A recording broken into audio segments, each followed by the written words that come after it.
ন কাপোৰ পুৰণি কাপোৰে দিন যাওক, ন ভাত পুৰণি ভাতে জিন যাওক। এই গীতটি সাত বিহুৰ কোনদিনা গোৱা হয় বন্ধুসকল এটি কমেণ্ট কৰি জনাব। আৰু এটি প্ৰশ্ন আছে বন্ধুসকল, যে ঢোলটি যে আৱৰি থাকে বুৱতী বাৰু বন্ধুসকল আপোনালোকে দেখিছেনে? সেই বুৱতী ঢোলটিত কেইডাল থাকে আপোনালোকে এটি কমেণ্ট কৰি মোক জনাবলৈ একেবাৰে নাপাহৰিব। আৰু ভিডিঅ'টি এটা খুব সুন্দৰ ভিডিঅ' এটাক মই আপোনালোকক আগবঢ়াই দিছোঁ, আৰু যিমান পাৰে ভিডিঅ'টো শ্বেয়াৰ কৰিব আৰু লাইক এটা কৰিব, কমেণ্ট কৰি জনাব বন্ধুসকল। মোৰ পেজটো ৰিণ্টু এণ্ড ৰুমা বুলি আছে, গতিকে সকলোৱে ফ'ল' কৰিবলৈ একেবাৰে নাপাহৰিব। ব'লক আমি ভিডিঅ'টো ষ্টাৰ্ট কৰোঁ। নমস্কাৰ। বাপতিসাহোন ৰঙালী বিহুৰ বহু শুভকামনা জ্ঞাপন কৰিলোঁ আপোনালোকলৈ। আৰু আজি এই জাষ্ট মই মৃতকত দিয়া, আমাৰ পৰম্পৰাগত নিয়ম যে মৃতকত দিব লাগে আমাৰ এই গৰু বিহুৰ দিনা, আৰু আমি এইমাত্ৰ সম্পন্ন কৰি এটি সুন্দৰ ভিডিঅ' আপোনালোকলৈ প্ৰস্তুত কৰিবলৈ চেষ্টা কৰিলোঁ। যিমান পাৰে ভিডিঅ' আপোনালোকে শ্বেয়াৰ কৰিবলৈ একেবাৰে নাপাহৰিব। আজি হ'ল চ'তৰ সংক্ৰান্তি, গতিকে আজি গৰু বিহুৰে আমাৰ ৰঙালী বিহুটো আৰম্ভ হয়। গতিকে গৰু বিহু আৰু মানুহৰ বিহু বুলিহে আমি বন্ধুসকল আমি জানো যে আমাৰ ৰঙালী বিহুটো আমি 7 দিন পালন কৰোঁ। সেই কথাটো আমি বহুতেই আচলতে জানিবলৈ চেষ্টা নকৰোঁ বা নাজানিবও পাৰোঁ, আৰু লাহে লাহে আমাৰ সেই পৰম্পৰাসমূহ আঁতৰি যাবলৈ ধৰিছে। কিয়নো কাৰণ আমি পালন নকৰা হ'লোঁ, সেইটো খাতিৰত আমাৰ সেই 7 বিহু প্ৰায় লুপ্তপ্ৰায় অৱস্থা এতিয়া বৰ্তমান। গতিকে আমি সকলোৱে জনাটো খুবেই দৰকাৰ যে আমাৰ 7 বিহু কি কি, আৰু সেই 7 বিহুত আমি কি কি কৰোঁ।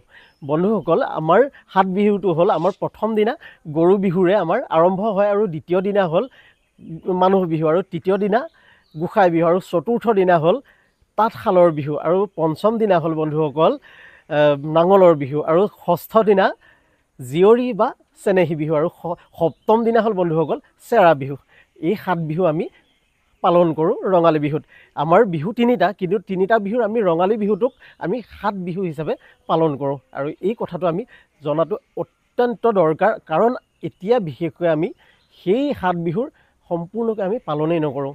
এতিয়া মই জনাব চেষ্টা কৰিম যে সেই 7 বিহু আমি প্ৰকৃততে কেনেকৈ পালন কৰোঁ। প্ৰথম দিনা হ'ল গৰু বিহু, আৰু চ'তৰ সংক্ৰান্তিৰ দিনাই গৰু বিহু আৰম্ভ হয়, আৰু গৰুবিলাকক সেইদিনা গোলক্ষ্মী হিচাপে জ্ঞান কৰা হয়।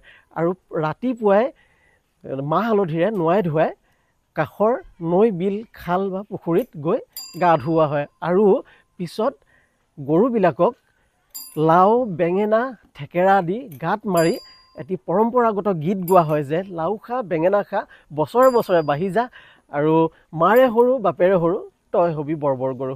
আৰু সেইটো দিন তেনেদৰে পালন কৰা হয়। আৰু দ্বিতীয় দিনা হ'ল মানুহ বিহুৰ। সেইদিনা কনিষ্ঠসকলে বয়োজ্যেষ্ঠসকলক সেৱা জনায়, আৰু বয়োজ্যেষ্ঠসকলে কনিষ্ঠসকলক আশীৰ্বাদ কৰে, আৰু সেইদিনাই হ'ল বস্ত্ৰদান কৰাৰ দিন, অৰ্থাৎ আমি বিহুৱান আদান প্ৰদান কৰোঁ। আৰু সেইদিনা ৰাতিলৈ ডেকা গাভৰুৰ দ্বাৰা এফাকি বিহু ধৰা হয়। আৰু তৃতীয় দিনা হ'ল গোসাই বিহু, আৰু সেইদিনা ৰাজহুৱা নামঘৰত সকলোৱে মিলি নাম প্ৰসংগ কৰে। আৰু চতুৰ্থ দিনা হ'ল তাঁতশালৰ বিহু। তাঁতশালৰ বিহুত বন্ধুসকল সেইদিনা যিহেতুকে তাঁতশালসমূহ সামৰি বৰচাঙৰ ওপৰত উঠাই খেতিৰ কাৰণে যোজা চলোৱা হয়। পঞ্চম দিনা হ'ল নাঙলৰ বিহু, আৰু সেইদিনা কৃষকসকলে তেওঁলোকৰ নাঙলসমূহ ঠিক আছেনে নাই সেইসমূহ চাই লয়, আৰু খেতিৰ কাৰণে যোগাৰ কৰে আৰু সাজু হয়।